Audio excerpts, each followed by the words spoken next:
नमस्कार मित्रांनो. आता आपण प्रॉब्लेम सेट म्हणजे पार्ट 7 हा आपला एक्सरसाइज 1 आहे आणि हा आपला आज चॅप्टर कंप्लीट होऊन जाईल. तर हा आपण आज कंप्लीट करूया.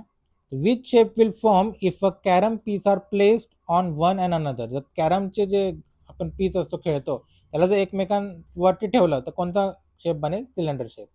Bye which two shape is hourglass. Hourglass माहिती तुम्हाला, ज्याचे ज्याचे माती पडते आपण टाइम बघायला वापरतो जुन्या काळी, त्याचं लास्ट शेप आहे कोन, वरती पण कोन आहे म्हणून आपण कोनला टिक केलंय. The which of the following shape is not a 3 dimensional. Square हा 2D डायमेन्शनल शेप आहे, बाकी सगळे जे स्पियर सिलेंडर आणि कोन आहे हे 3D डायमेन्शनल शेप आहे. ठीक आहे. आता लास्ट क्वेश्चन आहे, draw 3 dimensional figure from the number given below and the names. त्याला नाव द्यायचं. There are 5 faces, 5 vertices, 8 edges and 1 face is square and the remaining faces are triangular. हे काय आहे आपण बघूया. हे बघायचं, हे शोधावर टेक्स्टबुक मध्ये असतं. आपण इथे बघितलं बघा, स्क्वेअर पिरामिड.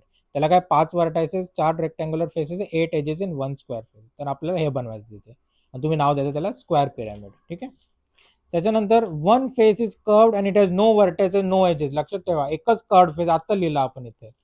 एकच कर्व्ड फेस असते फक्त आणि बाकी नो वर्टायस, म्हणजे एक स्पियर बनवायचं. नाव पण द्यायचं तिकडे स्पियर. ठीक आहे, इथे स्पियर.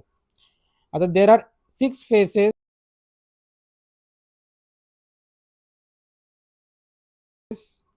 12 edges and 8 vertices.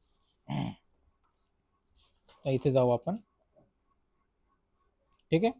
तर हे आपण तिथे क्यूबॉइड बनवूया. 12 एजेस, 6 रेक्टँग्युलर फेसेस आणि 12 एजेस. ठीक आहे. आणि 8 वर्टायसेस दिलेले बघा. हा इथे काय बनेल आपला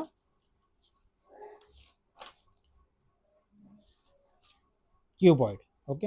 लास्ट आहे तुमचा, there is 1 curved face, 2 circular face and 2 flat face. तर काय सरळ सरळ सिलेंडर बनवून द्यायचं. सिलेंडर तुम्ही इथून बघू शकता, असं बनवलं तरी चालेल.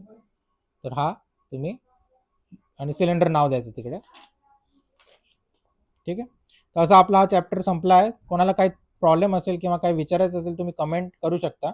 आता नेक्स्ट चॅप्टर लवकरच सुरू करूया आणि जितकं लवकर होत असेल मी लवकर 3-4 चॅप्टर टाकून देईल, म्हणजे तुम्हाला युनिट टेस्टसाठी तयारी करायला सोपं जाईल. ठीक आहे. Thank you so much.